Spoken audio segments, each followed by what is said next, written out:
আপনি যদি প্রকৃত সুখী হতে চান তাহলে কখনোই মিথ্যার আশ্রয় নেবেন না, কারণ কথায় আছে মিথ্যা ধ্বংস করে আর সত্য মুক্তি দেয়।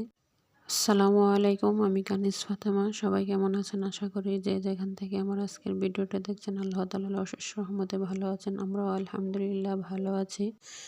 সবাইকে মাই হ্যাপিনেস লাইফ চ্যানেলটিতে একবার স্বাগতম জানাই।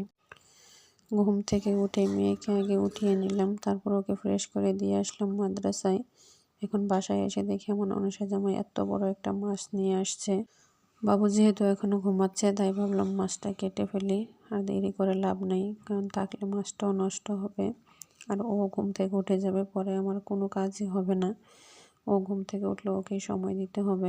তাড়াহুড়া করছিলাম যে ও ঘুম থেকে ওঠার আগে যেন মাছ তো কাটতে বসে গেছে, কিন্তু ভিতরে অনেক ভয় করতেছে। জীবনে ফার্স্ট টাইম যে এত বড় মাছ কাটতেছি। বিসমিল্লাহ বলে আল্লাহর নাম নিয়ে কাটা শুরু করলাম। দেখি কতটুক কাটতে পারি। মাছটা প্রায় 3.5 কেজির উপরে ছিল, 4 কেজির কাছাকাছি। হাতে নিয়ে তুলতেই পারতেছিলাম না, এত পরিমাণ ভারী ছিল। তো আস্তে আস্তে ট্রাই করতেছি কাটার। দেখি না আমি পেরেছি।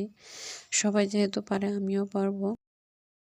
জীবনে বেঁচে থাকতে হলে আমাদের সর্বপ্রথম যে জিনিসটার দরকার সেটা হচ্ছে আত্মবিশ্বাস। কখনো না নিজের উপর থেকে আত্মবিশ্বাস জিনিসটা কখনোই হারিয়ে যেতে দিবেন না, কারণ আপনি আপনার আত্মবিশ্বাসের জোরেই বেঁচে থাকবেন। মানুষ তো লাইফে কত স্বপ্নই দেখে, সব স্বপ্ন কি মানুষের পূরণ হয়? তাই বলে কি মানুষ স্বপ্ন দেখে না? তো আত্মবিশ্বাসটা ওইরকম, যে কোনো কাজে ইনশাল্লাহ বলে লেগে পড়বেন। দেখবেন কখন কিভাবে যে মহান আল্লাহ তাআলা আপনাকে হেল্প করেছে, আপনার ওই কাজটা হয়ে গেছে, টেরই পাবেন না আপনি। আপনাদের সাথে কথা বলতে বলতে আমার দুপুরে রান্নার সময়ও হয়ে গেছে। যেহেতু মাছটা টাটকা পাঠিয়েছে তাই টাটকা টাটকাই রান্না করব।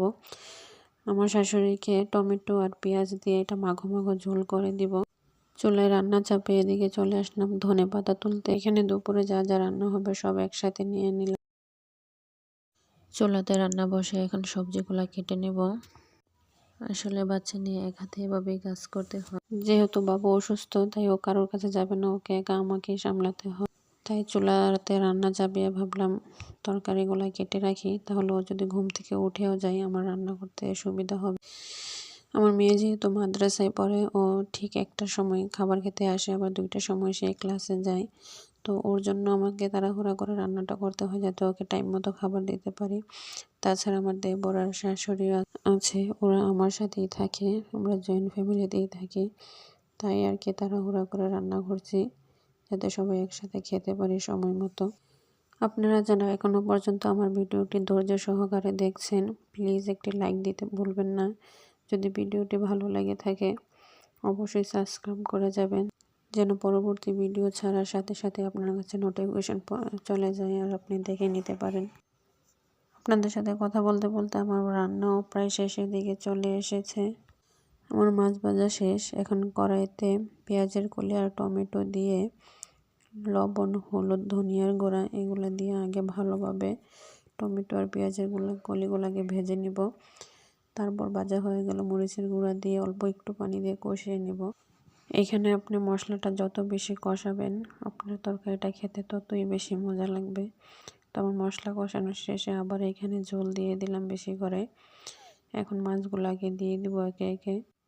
আপনি যদি জীবনে প্রকৃত সুখ অনুভব করতে চান তাহলে আপনাকে সত্যের পথে থাকতে হবে। মিথ্যা বলে আপনি কোনোদিনও সেই প্রকৃত সুখটা পাবেন না।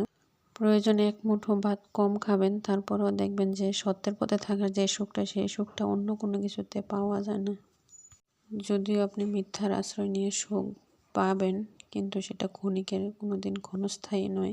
যাই হোক, আমার কথাগুলো ক্ষমা সুন্দর দৃষ্টিতে দেখবেন। ছোট মুখে অনেক বড় বড় কথা বলে ফেললাম। তো এখানে আমার মাছ রান্নাটাও শেষ। এখন ধনেপাতা দিয়ে নাড়াচাড়া করে উঠিয়ে ফেলবো। রান্না শেষ হতে হতে মেয়ে চলে আসছে, এখন নিয়ে ওকে খাবার দিব। যদিও নিজের হাতে খেতে পারে না, তারপরে দিলাম ওর ছোট বাবা এসে ওকে খাইয়ে দিবে। দুপুরে খাবার শেষ করে গিয়েছিলাম একটু ধান খেতে। ধান খেত দেখতে গিয়ে দেখি প্রচুর পরিমাণ অতিথি পাখি পড়ছে। এই সুন্দর দৃশ্য দেখতে দেখতে আপনাদের কাছ থেকেও বিদায় নিয়ে নিচ্ছি। আসসালামু আলাইকুম রহমতুল্লাহ।